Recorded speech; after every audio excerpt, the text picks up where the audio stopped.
of busy. You see, when I was at the community garden, I heard Gardener Mary talking about how the garden needed money to make it even better so that people could have food. I thought about that and came up with an idea. Remember how I love to fly kites? Well, what if we had a bunch of people get together and have a kite fly-off? I kind of made that up, but it just means see how long you can fly your kite. Can you imagine? Hundreds, no, thousands of kites flying in the air. People could sponsor, that means give money, to certain people and their kites. And the money could go to the community garden. I'm drawing up plans.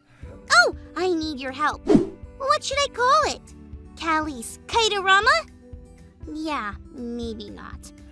Oh, how about Callie's Crazy Blazy Kite-a-mazy Party? Nah. Oh, yeah, you're right. That's not it either. How about Callie's Kite Extravaganza? No, that's not it either. Wow, I can't even come up with a name.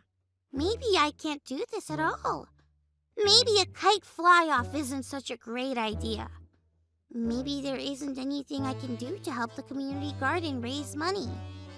I gotta think about this while we hear today's Bible story.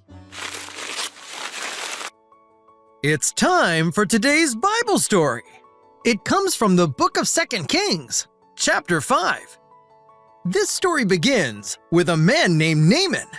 Naaman was a great general in the army of a place called Aram, but he was very sick and in a lot of pain. He heard that there was a man somewhere in Israel who could heal him. Because Naaman was an important man, the king of Aram sent a message to the king of Israel. He asked for help to make Naaman all better. The king of Israel was very confused and thought this was all some kind of trick. Elisha heard about the message, and he knew right away that Naaman was looking for him. Elisha told the king to settle down and send Naaman to him.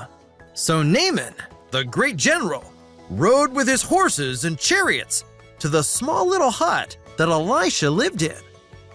Elisha didn't even come out to greet Naaman. Instead, he sent a servant to tell Naaman to go take a bath in the Jordan River. Naaman was mad because Elisha didn't come out to see him. After all, Naaman was a very important man. He probably thought Elisha would come out and pray with him. But that's not all.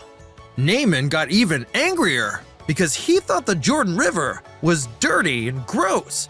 There were far better rivers where he lived. How could this man and that river be used to heal him?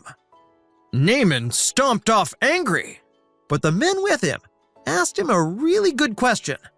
They asked him, if Elisha had told you to do something really difficult, would you have done it? Naaman said, of course. So they told him, why not try this really easy thing? Who knows? It could work. That made sense to Naaman. So he went and took a bath in the Jordan River, like Elisha said. And he was healed. Naaman thought that the Jordan River and this man from Israel in a small little hut couldn't possibly be what God would use to heal him. But Elisha knew God could use anyone to do anything. He knew, I can be used by God.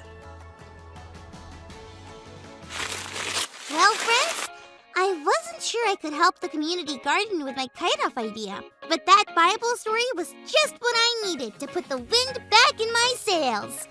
Or kite. I was struggling with a name, but it was right in front of me. Callie's Kite-Off for the community garden. I like it. I just finished the sign that my mom said she'd have printed and copied and posted everywhere. Check it out. I hope people come. We did it! Callie's Kite-Off is a hit.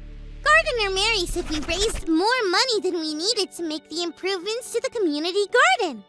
Just think of all the fruits and veggies, all the food that will go to people who need it. And God used me and a kite to do that. I guess our big idea is really true. I can be used by God. That means you too, friends. Do you have any great ideas about helping others? I bet you do. Remember, you're not too small to make a difference. Thanks for learning and growing with me. It's been so much fun. See you next time. Okay, here we go. And up,